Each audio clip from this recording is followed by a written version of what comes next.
নমস্কার বন্ধুরা, আপনারা দেখতে পাচ্ছেন আমাদের কাছে একটা প্রিভিয়াস ইয়ার কোয়েশ্চন রয়েছে। আমরা বাংলা ভাষার প্যাডাগজির ক্লাস করতে চলেছি। তো আমাদের কাছে একটা প্রিভিয়াস ইয়ার কোয়েশ্চন রয়েছে, দেখতে পাচ্ছেন। তো আজকে আমি এই প্রিভিয়াস ইয়ার কোয়েশ্চনের আমি শুধুমাত্র প্যাডাগজি সেকশনটা আমি আপনাদের সঙ্গে শেয়ার করব।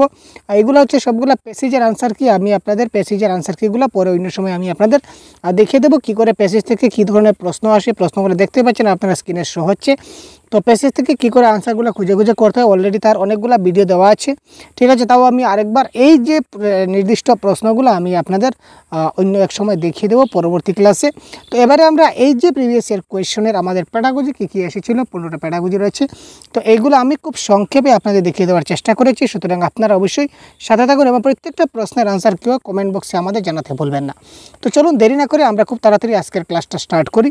শিশুর ভাষা অর্জনে নিচের কোন বিষয়টি একটি গুরুত্বপূর্ণ ভূমিকা পালন করে? একটি শিশু যখন ভাষা অর্জন করে, তো একটা শিশুর ভাষা অর্জনের সময় নিচের কোন বিষয়টি একটা গুরুত্বপূর্ণ ভূমিকা পালন করে? শিক্ষক, পরিবার, বিদ্যালয় না সংবাদ মাধ্যম? ল্যাঙ্গুয়েজ অ্যাকুইজিশনের ক্ষেত্রে, ল্যাঙ্গুয়েজ অ্যাকুইজিশন ভালো করে বুঝবেন, LNGUAGES SCQUISIT, language acquisition. Yes, এখানে দেখুন ভাষা অর্জনে বা ল্যাঙ্গুয়েজ অ্যাকুইজিশনের ক্ষেত্রে কোন বিষয়টা একটা গুরুত্বপূর্ণ ভূমিকা পালন করে? শিক্ষক, পরিবার, বিদ্যালয় নাকি মিডিয়া, সোশ্যাল মিডিয়া? তো এখানে দেখুন শিশুরা যখন ল্যাঙ্গুয়েজ অ্যাকুইজিশন করে, শিশুরা প্রথমে একটা শিশুর জন্ম হবে, তাই তো? জন্ম হবে না, আর জন্ম তো হবেই বাই বার্থ, ঠিক আছে। তো জন্ম হওয়ার পর সে প্রথমে কাকে পাবে? সর্বপ্রথমে সে তার ফ্যামিলিকে পাবে। জন্ম হওয়ার পরে সে তার ফ্যামিলিকে পাবে। তো যেহেতু ফ্যামিলিকে পাবে, তার পরিবার মাতা পিতাকে পাবে, ভাই বোনদের পাবে, যদি থাকে, না থাকে তো নাই, বেজাল বাটি, কিন্তু মা বাবাকে তো পাবেই। আর যাই হোক, তো আমরা ধরে নিই মা বাবা পরিবার রয়েছে। তো যেহেতু তার ফ্যামিলিকে প্রথমে পেয়েছে, তো সে প্রথম অনুকরণ বা অনুসরণ কাকে করবে? যে একবার যেটা করবে, দেখে দেখে তো শিখবে, বা শুনে শুনে শিখবে, দেখে দেখে শিখবে, দ্যাট ইজ কল ভাষা অর্জন। যে ভাষার সে অটোমেটিক তার মধ্যে দেখে দেখে ডেভেলপড হয়ে যাবে, এটা কিন্তু বলা হয় ভাষা অর্জন। তার পরিবারের মধ্যে যে ভাষাটা ব্যবহার করা হয় বা যেভাবে পরিবারের মানুষেরা আচরণ করে, ঠিক সেইভাবে সে করবে। তার মানে তার বেসিক যেটা হচ্ছে সবচেয়ে গুরুত্বপূর্ণ অংশ হচ্ছে পরিবার। তারপর সে স্কুলে যাবে, তারপর টিচারে যাবে, তারপর মিডিয়া যাবে। সর্বপ্রথম কিন্তু সে তার পরিবারে জন্ম নেবে, যার জন্মের পর থেকে তার ভাষা বিকাশ যেহেতু শুরু হয়ে যাবে, তাই সে তার ঘরের ফ্যামিলি একটা প্রাইমারি ফ্যাক্টর ভূমিকা পালন করে। কোন পদ্ধতির মূল কথা ব্যাকরণের নিয়মাবলীর মুখস্থ করা? এখানে একটা পদ্ধতি আছে, যে পদ্ধতির মূল কথা হচ্ছে ব্যাকরণের নিয়মাবলীগুলো মুখস্থ করা। একটা পদ্ধতি আছে যে পদ্ধতির মূল কথা হচ্ছে ব্যাকরণের নিয়মাবলী মুখস্থ করা। কোন পদ্ধতিতে বলা হয় যে ব্যাকরণের নিয়মগুলি মুখস্থ করতে হবে? এই যে গ্রামার ট্রান্সলেশন মেথড যেটা দেখতে পাচ্ছেন, এই গ্রামার ট্রান্সলেশন মেথডে কি বলা হয় যে ব্যাকরণের নিয়মগুলি মুখস্থ করতে হবে। আর ডাইরেক্ট মেথডে কিন্তু মাতৃভাষার অনুপ্রবেশ নিষিদ্ধ। ডাইরেক্ট মেথডে মাতৃভাষাকে কোনো প্রাধান্য দেওয়া হয় না, ঠিক আছে। আর স্ট্রাকচারাল অ্যাপ্রোচ মানে বাক্যর গঠনগত দিক দিয়ে যেটা শেখানো হয়, এটা হলো স্ট্রাকচারাল অ্যাপ্রোচ। স্বাভাবিক আবেদন ন্যাচারাল অ্যাপ্রোচ, এটা তো ন্যাচারালি থাকবে, আর বিনারেল কী করে হবে। এবার দেখি নিচের কোনটি ভাষা শিক্ষণের ক্ষেত্রে প্রযোজ্য নয়? नॉय भाई, नेगेटिव सवाल ने नेगेटिव पूछ दिया दोस्तों आप लोगों के लिए। सवाल ने पूछ दिया है नेगेटिव सवाल, तो आप लोग कैसे उसको सॉल्व करेंगे? चलिए हम भी आपके साथ ट्राई मारते हैं ना। तो आप लोग भी आंसर क्या हो जाएगा कमेंट बॉक्स से ज़रूर बता दीजिए दोस्तों। ये क्वेश्चन नंबर 48 का आंसर क्या हो जाएगा, आप लोग तुरंत कमेंट बॉक्स में बता दीजिए दोस्तों। काहे कि आप लोगों को भी प्रैक्टिस हो जाएगा ना। बहुत बढ़िया। तो चलो নিচের কোনটি মধ্যমধ্যে একটু মজা করতে হবে, না এটা ক্লাসটা বোরিং লেগে যাবে, তাই তো। নিচের কোনটি ভাষা শিক্ষণের ক্ষেত্রে প্রয়োজনীয় নয়? 48, তার মানে যে কোনো তিনটে এখানে ভাষা শিক্ষণের জন্য প্রয়োজন। তো ভাষা শিখতে গেলে আমাদের মোটিভেশন থাকতে লাগবে। আমরা যদি মোটিভেট না থাকি, আমার যদি ইচ্ছাই না থাকে, তাহলে আমি কি করে ভাষা শিখব? মোটিভেট থাকতে হবে। সেলফ কনফিডেন্স, আত্মবিশ্বাস আমার থাকতে হবে। ইয়েস আমি পারবো, আমাকে পারতে হবে। এই যে আত্মবিশ্বাস বা সেলফ কনফিডেন্স সেটা আমার মধ্যে থাকতে হবে। তারপর শিখনে বিশেষ ভঙ্গি, অ্যাটিটিউড টুয়ার্ড লার্নিং, অর্থাৎ এক প্রকারে শিখলে হবে না, শেখার বিভিন্ন ভঙ্গিমে আমাকে শিখতে হবে। তো লার্নিংয়ের একটা যে স্ট্র্যাটেজি আছে এটা ফলো করতে হবে, এইভাবে আমার ভাষা শিখন করতে হবে। কিন্তু এখানে ট্রান্সলেশন কোনো ভূমিকা পালন করে না, ভাষা শিখনের ক্ষেত্রে ট্রান্সলেশন কিছু করে না। তো গ্রামার ট্রান্সলেশন আমাদেরকে ডাইরেক্ট মুখস্থ করো। তো এখানে আমরা মুখস্থ করছি না, আমরা ভাষা শিখনের চেষ্টা করছি, সুতরাং অনুবাদ এখানে আমাদের কোনো ভূমিকা পালন করে না। সুতরাং অপশন নাম্বার ডি এই ক্ষেত্রে কারেক্ট অ্যান্সার। নেক্সট কোয়েশ্চন দেখি। শিশুদের লেখা শেখানোর সময় একজন শিক্ষক হিসাবে তুমি কি করবে? ওয়াও, একটা শিশুকে আমি লেখা শেখাতে যাচ্ছি, একটি শিশুকে আমি লেখা শেখাতে যাচ্ছি। তো এই লেখা শেখানোর সময় একজন শিক্ষক হিসাবে আমাকে কি করতে হবে? শিশুদের ভাষার বর্ণমালা লিখতে বলা হবে, শিশুদের তাদের ভাবনা চিন্তা লেখার সুযোগ দেওয়া হবে, শিশুদের প্রথমে একটি অনুচ্ছেদ মুখস্থ করতে বলা হবে এবং তারপর সেই অনুচ্ছেদটি সুন্দর হাতের লেখায় লিখতে বলা হবে, শিশুদের ব্ল্যাকবোর্ড থেকে দেখে অক্ষরগুলি খাতায় লেখার সুযোগ করে দিতে হবে। কোয়েশ্চেন নাম্বার 49 কারেক্ট আনসার কী হবে? তাড়াতাড়ি কমেন্ট করুন। 49। আমরা তাকে লেখা শেখাচ্ছি। তো লেখা শেখালে যদি বলি মুখস্থ করো, তাহলে তার লেখা শেখা হলো? মোটেই না। ব্ল্যাকবোর্ড থেকে দেখে দেখে খাতায় লিখবে, তার মানে কপি পেস্ট করছে, মানে নকল করছে, তার মানে option number C, option number D হলো না। এবার তাকে আমি লেখা শেখাবো, লেখা শেখানোর সময় যদি বর্ণমালা শিখাই তাহলে লেখা কখন শিখবো? তার মানে অপশন নাম্বার এ হলো না। তো আলটিমেটলি অপশন নাম্বার বি হবে এই ক্ষেত্রে কারেক্ট আনসার। তার নিজস্ব চিন্তা ভাবনা লেখার সুযোগ করে দিন, অর্থাৎ কি তাকে ফ্রি রাইটিং করতে দিন। ফ্রি রাইটিং, ফ্রি রাইটিং মানে কি তার যা ইচ্ছা হয় তা তাকে লিখতে দিন। একটা শিশুর যা ইচ্ছা হবে সেটা আপনি তাকে লিখতে দেবেন, কেমন?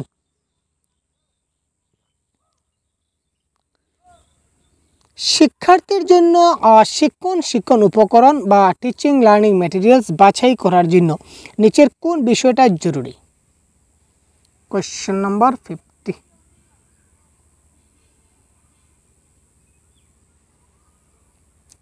আমরা যখন ক্লাসে যাই, ক্লাসে যাওয়ার সময় আমরা সবাই টিএলএম ইউজ করি। তো টিএলএম, টিচিং লার্নিং ম্যাটেরিয়ালস।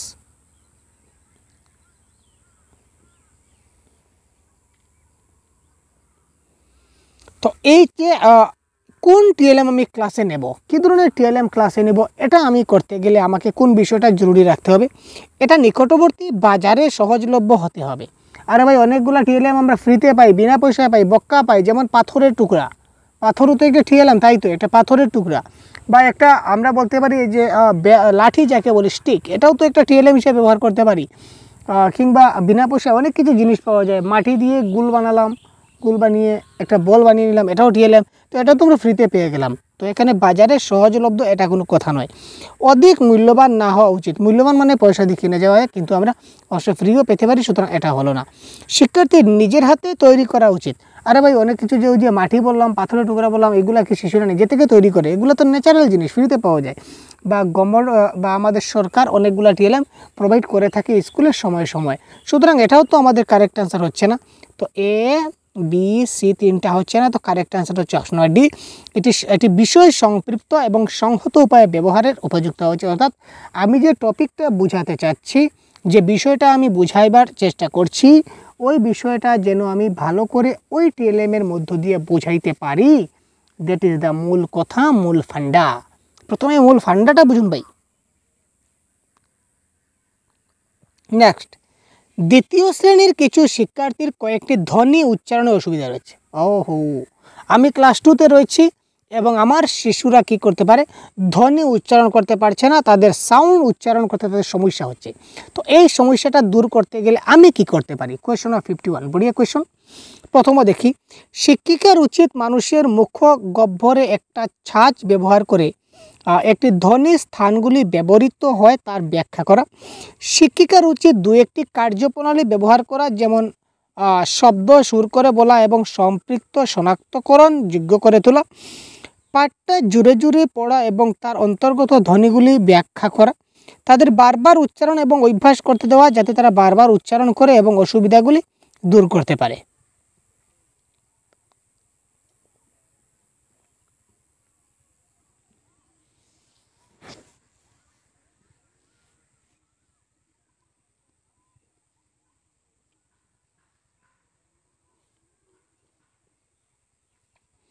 এটা কারেক্ট আনসার কোনটা হবে দেখুন, শিক্ষিকার উচিত মানুষের মুখগহ্বরে ছাঁচ লাগানো, সেটা হবে না।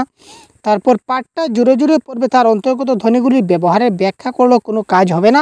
তো এখানে আমাদের কারেক্ট আনসার বারবার উচ্চারণ এবং ড্রিল প্র্যাকটিস, এটা হবে না। তো কারেক্ট আনসার হবে 2-1টা কার্যপ্রণালী ব্যবহার করতে হবে, যেমন শব্দগুলো সুর করে বলতে হবে এবং যে শব্দগুলো রয়েছে সেগুলো শনাক্তকরণের জন্য যোগ্য করে তুলতে হবে। বেশ কিছু উদাহরণের সাহায্যে ব্যাকরণের নিয়মাবলীর উপর বিশেষ জোর দেওয়া হয় যে শিক্ষণ পদ্ধতি, সেটি কি? উদাহরণের সাহায্যে ব্যাকরণের নিয়মাবলীর উপর জোর দিব।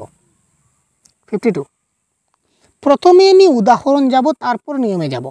বেশ কিছু উদাহরণের সাহায্যে নিয়মের দিকে যাব, মানে এক্সাম্পল টু রুল। উদাহরণের সাহায্যে আমি নিয়মে যাব, তার মানে এক্সাম্পল টু রুল। ঠিক আছে, উদাহরণ থেকে নিয়মে গেলাম। তো সুতরাং এটা কারেক্ট আনসার কী হবে? আরোহী পদ্ধতি বা ইন্ডাকটিভ মেথড। ঠিক আছে, তো আপনাদের সবাই জানা রয়েছে। শিক্ষার্থীরা কিসের সাহায্যে ভাষা অর্জন করে? ওয়াও, তারা ভাষা অর্জন করে কিসের সাহায্যে? বড়িয়া কোয়েশ্চন নাম্বার 53।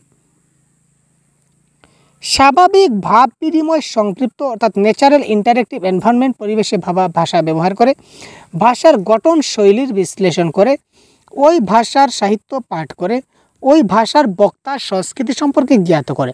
আর এই ভাষা অর্জন আমি আগে বলেছিলাম, শিশুরা জন্মের পর যা দেখবে তাই শিখবে।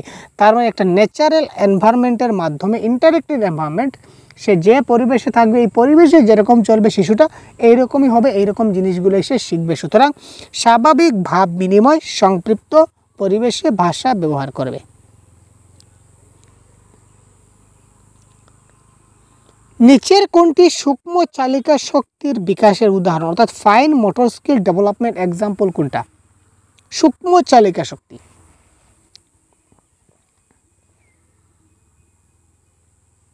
আরোহণ, লম্ফন, লিখন নাকি পঠন?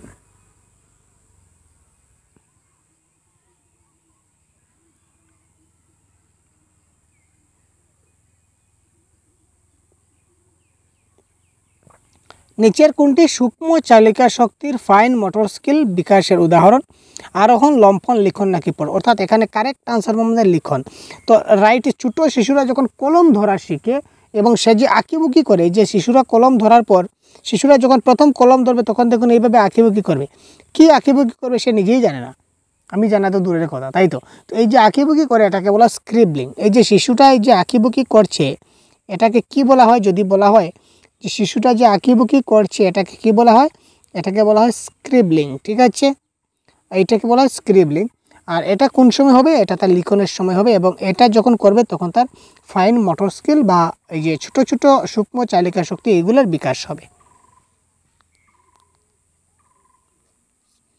একটি শ্রেণীকক্ষে বহুভাষিকতার প্রসার করার সময় শিক্ষিকা কোন প্রশ্নটি করবেন? বহুভাষিকতা মানে শিশুটা একটা ক্লাসে বহুভাষিকতার প্রসার মানে মাল্টি ল্যাঙ্গুয়েলিজমের এটা বৃদ্ধি করার জন্য তিনি কী ধরনের প্রশ্ন করবেন? বেলুন কত উঁচুতে উঠতে পারে? যদি বলি বেলুন কত উঁচুতে উঠতে পারে তাহলে কেউ বলবে 2, সবাই 2 বলে দিতে পারে, শেষ তো। 2 মিটার, সবাই 2 মিটার বলে দিতে পারে, 2 মিটার, শেষ। তুমি কি পোষা পাখি দেখেছো? হ্যাঁ, অনেকে ইয়েস বলে দেবে, কাম খাতাম, সবাই ইয়েস বলতে পারবে। তুমি কি অক্ষরগুলো লিখেছো? ইয়েস নো দিয়ে আনসার হয়ে গেলো। কিন্তু যদি বলি তোমার ভাষায় কয়েকটি তরকারির নাম বলো, তোমার ভাষায়, তার মানে যে বাঙালি স্টুডেন্ট আছে সে বাংলা ভাষায় তরকারির নাম বলবে কয়েকটা, যে আবার মণিপুরি স্টুডেন্ট আছে সে মণিপুরি ভাষায় তার ভাষায় তরকারির নাম কিছু বলবে, যে আবার হিন্দি ভাষায় কথা বলে সে হিন্দিতে কয়েকটি তরকারির নাম বলবে, যে অ্যাসামিস রয়েছে আমার স্টুডেন্ট সে অ্যাসামিস ভাষায় কথা তরকারির নামগুলো বলবে, যে বড় স্টুডেন্ট রয়েছে সে বড় ভাষায় বলবে, নেপালি থাকলে নেপালি ভাষায় বলবে। তার মানে এখানে বহুভাষিকতার প্রসার হচ্ছে, সবাই যার যার মাতৃভাষা ইউজ করছে। ঠিক আছে, আজকে আমি যদি বলি ডাল ভাত সবজি, হিন্দিতে তো আর একটু হলেও ব্যবধান হবে, অসমীয়াতেও অলক একটু পৃথক হব লাগে, ঠিক আছে না? নেপালিতেও ডাল ভাত সবজিকে অন্য কিছু একটা নিশ্চয়ই বলবে। তো এখানে বহুভাষিকতা তো হবেই। সুতরাং এই ক্ষেত্রে option number B is the right answer. ছড়া নিচের ক্লাসে ব্যবহার করা উচিত, কারণ ছড়া যেগুলো রয়েছে ছড়াগুলো নিচের ক্লাসে ব্যবহার করা উচিত, তার কারণ কি? ছাত্রটিকে লক্ষ্য ভাষায় বলার সুযোগ করে দিন, শিক্ষার্থীকে অনুশাসনে রাখুন, শিক্ষার্থীকে লক্ষ্য ভাষার ব্যাকরণ শিখনে সাহায্য করে, শিক্ষার্থীকে কঠিন শব্দগুলি ব্যাখ্যা করতে এবং তারপর বাক্য গঠনে সাহায্য করে। 56 শিক্ষার্থীকে কঠিন শব্দ ব্যবহার করতে, আমরা শিক্ষার্থীকে ছড়া দিয়ে কি কঠিন শব্দ শেখাই? মোটেই না, অপশন নাম্বার কেটে দিন। লক্ষ্য ভাষায় ব্যাকরণ শিখুন, আমি ছড়া শেখাচ্ছি, এখানে ব্যাকরণ কোথা থেকে আসলো? কেটে দিন। অনুশাসনে রাখি না, এটাও ক্যান্সেল, সুতরাং option number 1 is the right answer. শিক্ষার্থীকে লক্ষ্য ভাষায় বা টার্গেট ল্যাঙ্গুয়েজে বলার সুযোগ করে দিতে হবে, অর্থাৎ ছড়া মানে শুদ্ধ ভাষায় লেখা থাকে, যে ভাষাটা তার টার্গেট ল্যাঙ্গুয়েজ, যেটা তাকে শিখতে হয়, তো এই ভাষায় শিখতে তাকে সাহায্য করে ছড়ার মাধ্যমে। এবার দেখুন, শিক্ষক স্থির করলেন তিনি ক্লাসে শ্রবণ প্রক্রিয়া করাবেন, লিসেনিং অ্যাক্টিভিটি। বহুত বড়িয়া কোয়েশ্চন ভাই। তিনি ক্লাসে কি করাবেন? লিসেনিং অ্যাক্টিভিটি করাবেন, শ্রবণ প্রক্রিয়া। শিক্ষার্থীর শ্রবণে আগ্রহ বাড়িয়ে তোলার জন্য তিনি কিছু চিন্তা ভাবনা বা প্রকল্প বা কাজের পরিকল্পনা করলেন, যে শিক্ষার্থীরা যাতে শ্রবণে আগ্রহী হয়, অর্থাৎ শিক্ষার্থীরা যাতে শুনতে আগ্রহী হয়, তার জন্য তিনি একটা প্ল্যান তৈরি করলেন। যেমন কিছু পরীক্ষিত প্রশ্ন যা তাদের আগ্রহ বাড়িয়ে তুলবে এবং আলোচনায় আগ্রহী করে তুলবে। এই যে আয়োজনটা করলেন, এটা কিসের জন্য করলেন? এটা শ্রবণের পূর্বের কার্য প্রকল্প, শ্রবণের সময়ের কার্য প্রকল্প, সময়ের পরবর্তী কার্য প্রকল্প, নাকি শ্রবণ কার্য প্রকল্প অনুসরণ করা? Question number 57। তিনি কি করেন? আমি ক্লাসে ছাত্রদের শ্রবণ দক্ষতা বা শ্রবণ প্রক্রিয়া বৃদ্ধি করার চেষ্টা করছি। তো চেষ্টা করতে গেলে আমি কিছুটা প্ল্যানিং করছি, আমি ভাবছি। এই ভাবলেন তিনি কখন ভাবলেন? এখনও তিনি শিশুদের শ্রবণ করাতে যাননি, তো তিনি আগে ভাবেছিলেন। তার মানে শ্রবণের পূর্বের কার্য প্রকল্প, pre listening activities is the right answer of this question. ভাষা শিক্ষার ক্লাসে চিত্র বা পোস্টার ব্যবহার সম্পর্কে নিচের কোনটা ঠিক নয়? এখানে দেখুন ঠিক নয় বলেছে। ভাষা শিক্ষার ক্লাসে যদি আমরা চিত্র বা পোস্টার ব্যবহার করি, তাহলে নিচের কোনটা সঠিক নয় এটা আমাদের বলতে হবে।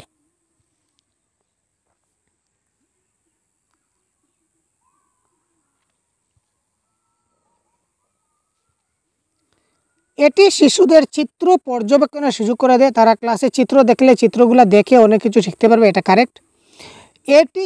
এটি চিত্রটি সম্পর্কে শিশুদের নিজস্ব ভাব প্রকাশ এবং লেখার সুযোগ করে দেবে, চিত্র থেকে তারা অনেক কিছু নিজে নিজে বুঝতে পারবে, এটাও কারেক্ট, মেনে নিতে পারি। এটি শিশুদের ক্লাসে একটি কল্পনার জগৎ বা সৃজন শক্তি, ক্রিয়েটিভিটি, মোস্ট পজিটিভ ওয়ার্ড, এটা হবে। এবার দেখুন, এটি তাদের শ্রবণ দক্ষতা বিকাশে সাহায্য করে। চিত্র বা পোস্টার, চিত্র তো সে দেখবে, তাই তো দেখবে, অনুসরণ করবে, অবজার্ভ করবে, ঠিক আছে, পর্যবেক্ষণ করবে, দেখে দেখে কিছু একটা বোঝার চেষ্টা করবে, শেখার চেষ্টা করবে, অনুধাবন করবে। এখানে তার চিত্রতে তার শ্রবণের কী ভূমিকা আছে? চিত্র তো আর কথা বলবে না ভাই, চিত্র তো আর কোনো কিছু বলবে না যে সে শুনবে, সুতরাং এখানে শ্রবণ দক্ষতা বিকাশ সুযোগ করে দেয়, এটা ভুল কথা। চিত্র পোস্টারের সঙ্গে ভাষা শিক্ষার ক্লাসে আমাদের শ্রবণের কোনো সম্পর্ক নাই, সুতরাং এটা হবে কারেক্ট আনসার।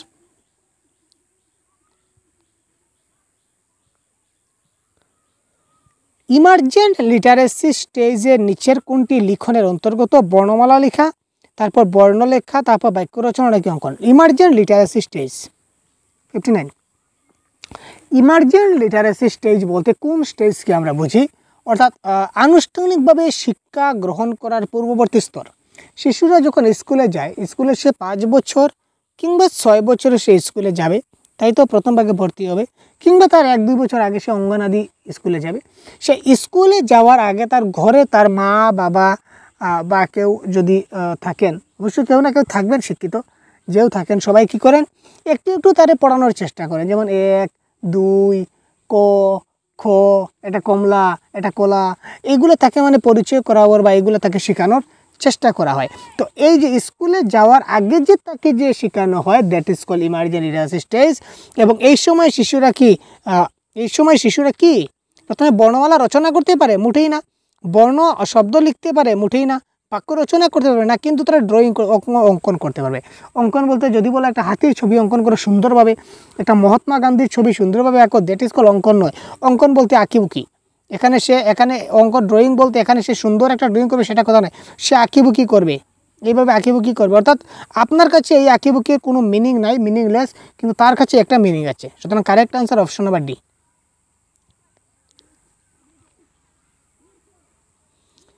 শিক্ষার্থীর ভাষা ব্যবহারের মূল্যায়নে নিচের কোনটি সর্বাপেক্ষা প্রয়োজনীয়? শিক্ষার্থীর ভাষা ব্যবহারের যে আমরা মূল্যায়ন করি, এখানে নিচের কোনটা সবচেয়ে বেশি প্রয়োজন? চেকলিস্ট, রেটিং স্কেল, পোর্টফোলিও না ইন্টারেকশন? এখানে ভাষা ব্যবহারের মূল্যায়ন করতে গেলে আমাদের কি করতে হবে ভাই? চেকলিস্ট মানে কি? চেকলিস্ট মানে কিছুটা ডাটা দেওয়া থাকবে, এখানে আমরা চেকলিস্ট চেক করব। রেটিং স্কেলও সেম থাকবে। পোর্টফোলিও তার একটা সম্পূর্ণ শিশুর সম্পূর্ণ রেকর্ড জমা থাকবে, আদ্যপান্ত রেকর্ড, অ্যানেকডোটাল রেকর্ড। তারপর আমাদের অন্যগুলো রয়েছে যেগুলো ডিসকাস হবে। তারপর এখানে দেখুন, ভাষা ব্যবহার মূল্যায়ন করতে গেলে তাকে কী করতে হবে? তার সঙ্গে আমার ইন্টারাকশন করতে হবে, তার সঙ্গে কথাবার্তা অনেক কিছু বলতে হবে। যদি তার সঙ্গে অনেকগুলো কথাবার্তা বলি, তাহলে আমি বুঝতে পারবো সে ভাষা ব্যবহার করতে পারছে কি না। ঠিক আছে ভাই, তো এই ছিল আজকের ক্লাস। এই হলো আজকের সম্পূর্ণ ক্লাসের সবগুলো আনসার কি। তো এই ধরনের সবগুলো আনসার কি সহ আমাদের প্রত্যেকটা ক্লাস পেতে আমাদের চ্যানেলকে এক্ষুনি সাবস্ক্রাইব করে সাথে থাকুন, এবং সবগুলো ক্লাসের PDF পেতে এবং প্রাইভেট ক্লাস পেতে আপনারা আমাদের পেইড কোর্সে জয়েন হতে পারেন। পেইড কোর্সের জন্য হোয়াটসঅ্যাপ নম্বর ভিডিও ডেসক্রিপশনে দেওয়া থাকবে, এখান থেকে আপনারা যোগাযোগ করতে পারেন। ঠিক আছে, তো ধন্যবাদ, ভালো থাকবেন, সুস্থ থাকবেন, আমাদের সঙ্গে থাকবেন। পরবর্তী অন্য একটা ক্লাসে আমরা কথা বলছি। জয় হিন্দ।